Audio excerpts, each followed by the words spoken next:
તો આજે આપણે એક એવી કહાની જોવાના છીએ જ્યાં એક સાવ સામાન્ય દેખાતો માણસ એક અસામાન્ય યોજના બનાવે છે.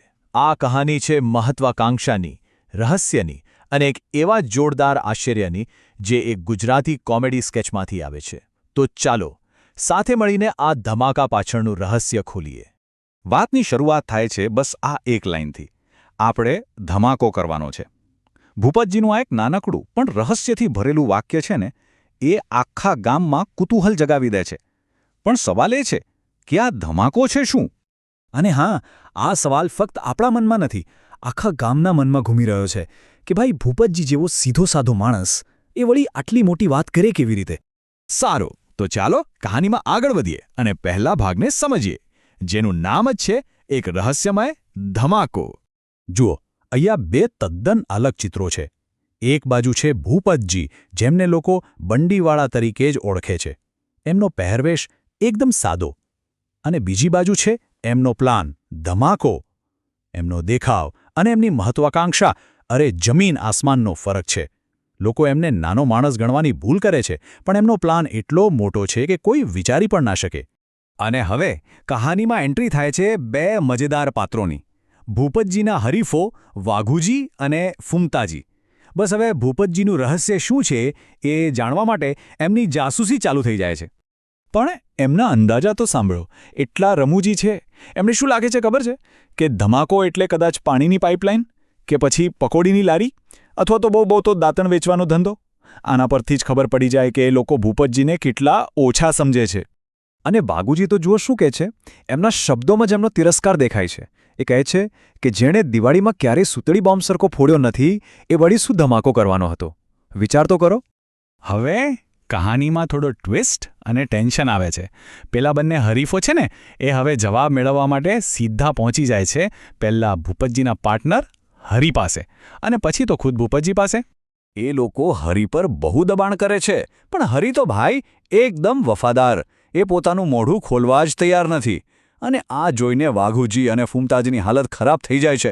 એમની નિરાશા વધે છે અને આ રહસ્ય એ તો ઓર ઘેરું બની જાય છે. પછી વારો આવે છે ભૂપતજીનો. જ્યારે એમનો સામનો થાય છે ને, ત્યારે એ એક જબરજસ્ત સંકેત આપે છે. એ કહે છે, મારો ધમાકો તમારો બધો મેલ ધોઈ નાખશે. બસ આ એક લાઈન એમના હરીફોને તો સાવ ગૂંચવી નાખે છે. મેલ ધોઈ નાખશે? શું મતલબ હશે આનો? અને પછી આવે છે બીજો અને સૌથી મોટો ઈશારો. ભૂપતજી કહે છે, એ એવી વસ્તુ છે જેની જરૂર રોજ પડે છે. બસ આટલું જ. આ એક જ વાક્ય પહેલાં બંનેના જે નાના મોટા અંદાજા હતા ને, એ બધા પર પાણી ફેરવી દે છે. અને હવે આખરે એ સમય આવી ગયો છે જેની આપણે બધા રાહ જોતા હતા. કહાનીનો ક્લાઇમેક્સ. રહસ્ય પરથી પડદો ઉઠવા જઈ રહ્યો છે. The big reveal. તો ધમાકો શું છે? એ કોઈ પકોડીની લારી નથી, કોઈ નાની દુકાન નથી, પણ એ છે SB એન્ટરપ્રાઇઝ નામની એક આખી ફેક્ટરી. જી હા, સાબુ અને ડિટર્જન્ટ બનાવવાની ફેક્ટરી. આ ખુલાસો તો બધાના હોશ ઉડાવી દેવો હતો. અને આ કોઈ નાનો મોટો ધંધો નથી. એન્ટરપ્રાઇઝમાં બને છે નહાવાનો સાબુ, વાસણ ધોવાનું લિક્વિડ, ફ્લોર ક્લીનર એટલે કે ફિનાઇલ, કપડાં ધોવાનું લિક્વિડ અને બીજું ઘણું બધું. મતલબ કે ભૂપતજીનું કામકાજ ખરેખર બહુ જ મોટા પાયે અને એકદમ વ્યવસ્થિત છે. પણ સૌથી મોટી વાત એ છે કે ભૂપતજીની સફળતા ખાલી પૈસા કમાવા સુધી સીમિત નથી.